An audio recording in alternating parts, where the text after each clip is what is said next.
In the heart of one of the world's most brutal conflicts, a filmmaker dares to shift the narrative from pure victimhood to unyielding resilience. But can art truly capture the chaos of war without losing its soul? Dive into this gripping conversation and discover how one man's lens is challenging global perceptions of the Ukraine-Russia standoff. Adrian Horton. I understand you were touring your previous documentary, 20 Days in Mariupol, to audiences in the West when you decided to head back to the battle zones. What exactly pulled you toward the front lines again? Mstyslav Chernov. It wasn't really the talks with those crowds that drew me back, but rather the deep emotional wounds we carried after escaping Mariupol. We felt utterly broken by the horrors we witnessed there.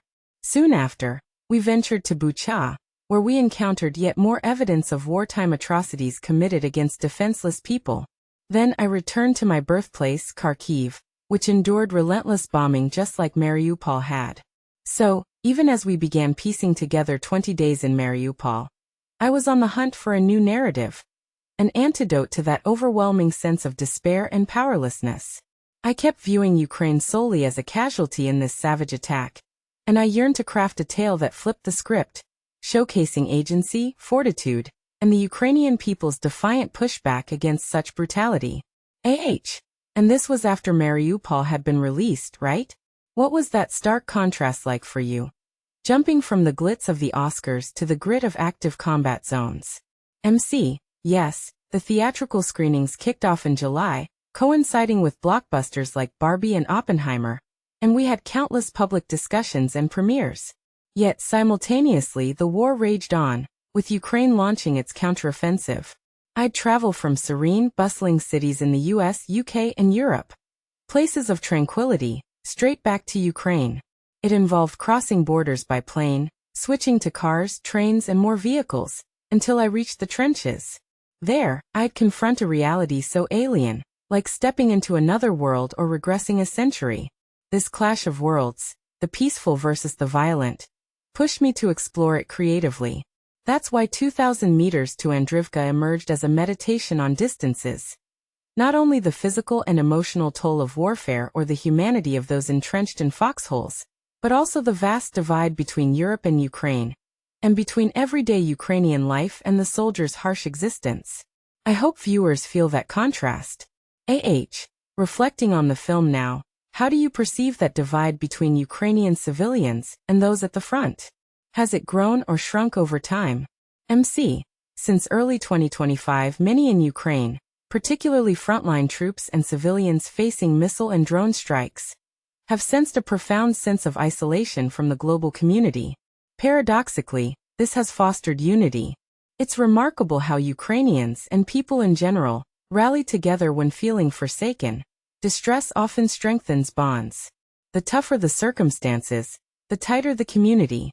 Russia seems to gravely misjudge this, believing that relentless bombardment of Ukrainian towns will pressure the public into rejecting their military or government. But that's a fallacy. It's only drawing people closer. That resonates. Moreover, I've been astounded by the over 70,000 Ukrainians who flocked to theaters to watch 2,000 meters to Andriivka amid wartime conditions. Their enthusiasm stems from the film's raw honesty and recognition of the immense sacrifices by soldiers, civilians, and all involved, especially now as international consensus, including from allies, pushes for Ukraine to cede territory.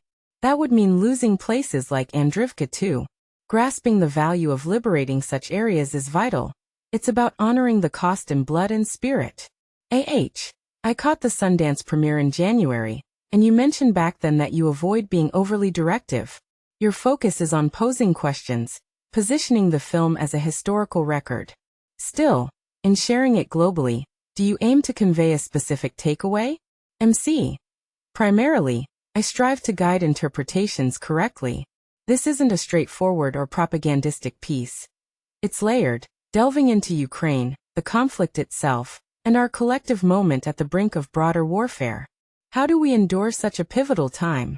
I want viewers to recognize war's utter futility and horror. Why humans should never inflict this upon ourselves. Yet concurrently, Ukraine's defense isn't in vain. It's a key nuance. Acknowledging the senselessness while affirming the necessity of self-protection. That's a pivotal differentiation. MC. For Ukrainian viewers, discussions center on remembrance, honoring those soldiers' sacrifices. Internationally, however, many leaders claim the war itself is pointless, and I concur, but self-defense? Absolutely not. And this is the part most people miss. The subtle art of balancing condemnation with celebration of resilience, without tipping into glorification. But here's where it gets controversial. Is depicting defense as not futile in a film like this inadvertently fueling calls for endless escalation? Or is it a necessary counter to apathy? As we ponder the film's message, it's worth exploring how such narratives shape global opinions on conflicts. It's challenging to discuss optimism in scenarios like this, where tidy resolutions are impossible. So, where do you draw hope for 2026? MC. Through creating this documentary, I sought personal hope, a way to navigate the darkness. Each soldier portrayed reignited my faith in humanity's strength. Entering that battlefield forest, I arrived hopeless, but left inspired by nature's rebirth. Trees shattered by shells sprouting anew. And by warriors who, despite the risk of losing comrades or lives, plant flags and protect loved ones. Their resolve assures me Ukraine will endure, no matter the hardships. In a world rife with debates on aid, borders, and morality, this film sparks timeless questions. When does defense cross into aggression? Should international voices silence calls for land concessions? Or is compromise the only path to peace? Share your thoughts below. Do you see Ukraine's story as one of defiance or doomed sacrifice? Let's discuss and challenge perspectives together.